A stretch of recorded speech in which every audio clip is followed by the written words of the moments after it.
il nuovo corso della Don Carlo Misilmeri, vittoria nel derby, nell'andata di Coppa Italia contro il Marineo. Siamo con mister Tommini. Mister, una partita che si è messa in discesa con il passare dei minuti e quando la tua squadra ha cominciato a prendere sempre più il controllo del campo.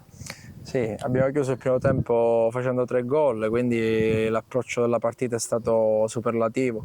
I ragazzi hanno svolto un primo tempo eccezionale, considerate queste alte temperature, che secondo me oggi c'erano quasi 40 gradi, quindi un primo tempo intenso, un primo tempo di qualità, un primo tempo dove la partita l'abbiamo chiusa nel primo tempo e quindi è normale che nel secondo tempo siamo un po' calati o comunque abbiamo gestito il risultato.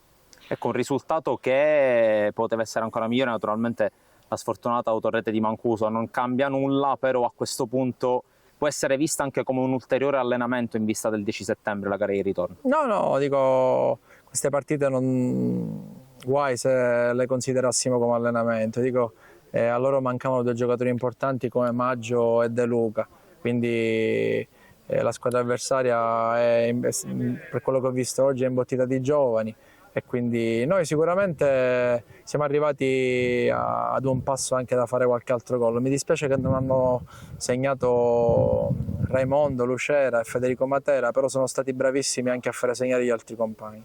Ecco, tu hai parlato di giovani, parlando della squadra avversaria, anche da parte di Don Carlo qualche giovane interessante anche nel secondo tempo si è visto, in particolare Pastorella che ha giocato al primo minuto, ha segnato al debutto, è segno che comunque al di là degli ottimi nomi che sono arrivati sul mercato c'è sempre un occhio di riguardo per i giovani. Sì, la società con Luigi Picone ha fatto un ottimo mercato, ha attenzionato e monitorato questi ottimi giovani.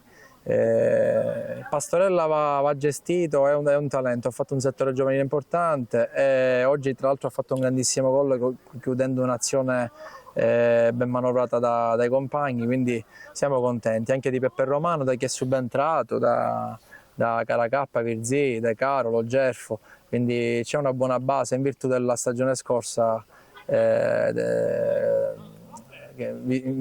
hanno vinto il campionato regionale, quindi la Juniors l'anno scorso ha fatto un ottimo lavoro e oggi raccogliamo i frutti.